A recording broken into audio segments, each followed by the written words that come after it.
Comenzamos con nuestra primera edición de Noticias Telemundo, un nuevo día. Nueva York se convierte en el epicentro del coronavirus en el mundo. Casi 800 neoyorquinos fallecen en un solo día. Ya se reportan más de 160,000 casos. Estados Unidos concentra casi la tercera parte de todos los contagios de COVID-19 a nivel mundial. El número de infectados en nuestro país supera los 460,000.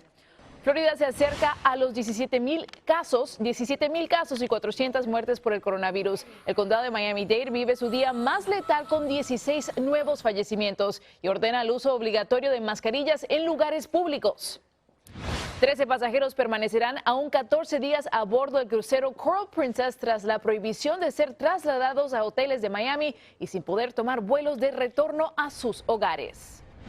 Los CDC extienden la prohibición de no navegar en aguas estadounidenses a todos los cruceros por no hacer lo suficiente para detener la propagación del COVID-19 en sus barcos. En Nueva York, los muertos ya son casi 3 veces más que los fallecidos en las Torres Gemelas el 11 de septiembre. Este jueves al menos bajó la cifra de nuevas hospitalizaciones. María Vargas Pion tiene el reporte. Estas imágenes muestran las fosas comunes en la isla Hart, donde los cuerpos no reclamados serán sepultados si no son reclamados antes de 14 días. Son, como vemos, decenas de fosas habilitadas en este terreno abierto porque las morgues ya no dan abasto. El número de muertes solo el miércoles aumentó a 799, aunque la noticia menos mala es que el número de hospitalizados disminuyó a 200. Mindy llegó con sus 5 hijos a hacerse la prueba del coronavirus en Queens, un condado considerado en estos días el epicentro del desastre. Su cuerpo hace 9 días murió con el virus y ellos tendrán que esperar 2 días para saber si están contagiados. Mindy dice que lo enviaron a morirse a la casa. Ellos realmente, de cierta manera, no le importa porque se supone que ellos notan cuando una persona, yo siento que si él le hubiese dejado en el hospital y le dan oxígeno, él estuviera vivo. La otra cara del drama se ve en las filas para conseguir comida. En este centro comunitario del Bronx, unas 400 personas recibieron alimentos básicos. Un alivio económico, así uno si tiene, por ejemplo, unos ahorros, un pequeño ahorro, uno no lo puede gastar porque uno no sabe lo que viene. En la ciudad de Nueva York, María Vargas Pion, Noticias Telemundo. Qué lástima, y la emergencia por el coronavirus continúa dando fuertes sacudidas a la vida del país. El impacto en el mercado laboral y en los comercios tomará tiempo en sanar. Javier Vega está en Washington con la información. Muy buenos días, Javier. Pareciera que en la Casa Blanca quisieran adelantar la reapertura de los comercios. Cuéntanos. Sí, Nicole, buenos días. Hay preocupación en la Casa Blanca por una economía que parece haber enfermado también por el coronavirus, tanto que medios como el Washington Post manejan versiones de que la actividad comercial podría restablecerse tan pronto como el 1 de mayo, es decir, en 3 semanas a partir de hoy exactamente. Y es que las perspectivas son por demás oscuras. La firma JP Morgan afirma, por ejemplo, que solo el mes de abril podríamos llegar a la tasa de desempleo del 20% con la pérdida de decenas de millones de puestos de trabajo. Parece la entrada a un estadio, pero en tiempos del coronavirus es la fila de desempleados llegando a pedir auxilio. No quisiera vivir del beneficio, quisiera hacer un trabajo o algo que me genere yo dinero con mi esfuerzo. Ella todavía no es parte de los 6.6 millones que solicitaron beneficios la semana pasada, ni de la suma de las últimas 3 semanas, que dice que son más de 16 millones. 1 de cada 10 estadounidenses los que se han quedado sin trabajo por el coronavirus. Sí, claro, va a haber hambre. Va a haber mucho problema. José Amado no está en los cálculos porque no tiene papeles, ni tampoco están incluidos los miles que no han logrado llenar sus solicitudes. Primeramente el sistema estaba colapsado, entonces podía aplicar. Entonces, con el miedo uno no puede salir. Según confirmó NBC, la Casa Blanca está creando un equipo de trabajo como el del coronavirus para enfrentar la crisis financiera. En el Senado fracasó un cuarto paquete de auxilio porque demócratas y republicanos no logran ponerse de acuerdo.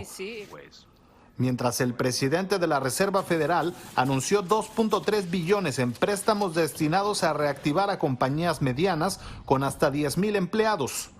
Son días difíciles en que pocos se imaginan cómo será el mundo después de la pandemia. No crea, pasar una semana de balde, 2 semanas, no es fácil.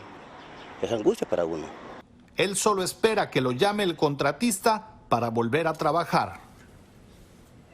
Nicole, dentro de todo lo que ocurre, buenas noticias porque la primera ronda de cheques de apoyo para las familias estadounidenses, cheques de $1,200, podría llegar a partir de la próxima semana. Las prioridades serán las familias de bajos ingresos y los beneficiarios del Seguro Social. El reporte desde Washington. Javier Vega, muchas gracias.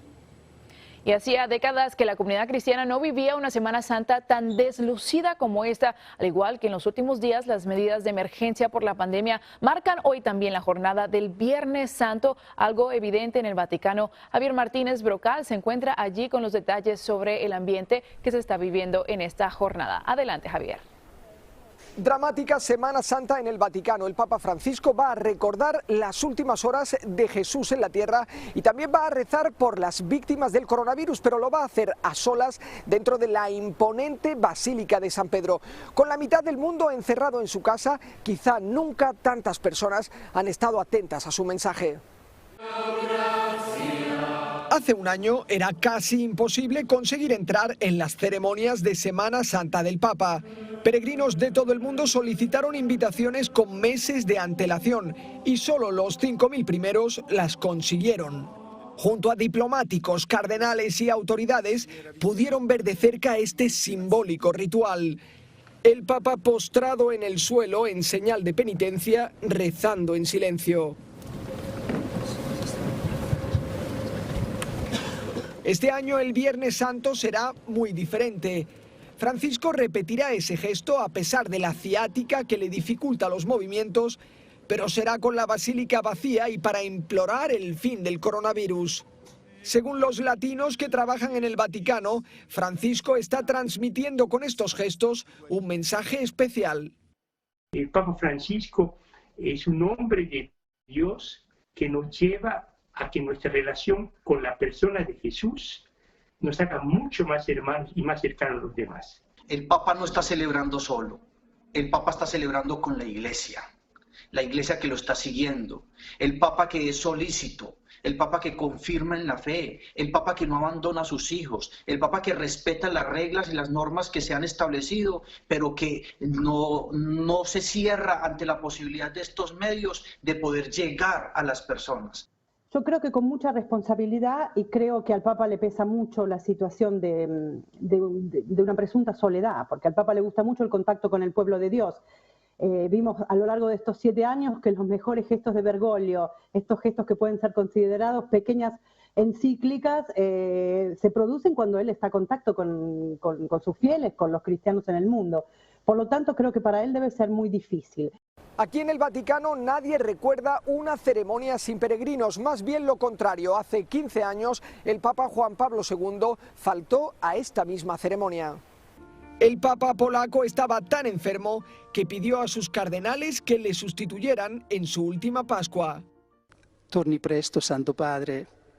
La Pascua è tanto meno Pascua senza di lei. Tampoco veremos este año al Papa en el Coliseo para rezar el Vía Crucis. Allí grupos de peregrinos marchaban con la cruz por el monumento romano.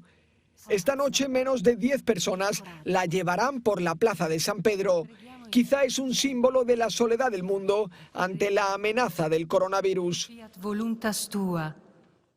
La Semana Santa concluye este domingo y lo tradicional es que por Navidad o por Pascua el Papa se asome al gran balcón central de la Basílica de San Pedro. Este año no lo hará para no atraer a peregrinos. Aunque no se descartan sorpresas, Francisco no volverá a aparecer por ese balcón hasta la próxima Navidad.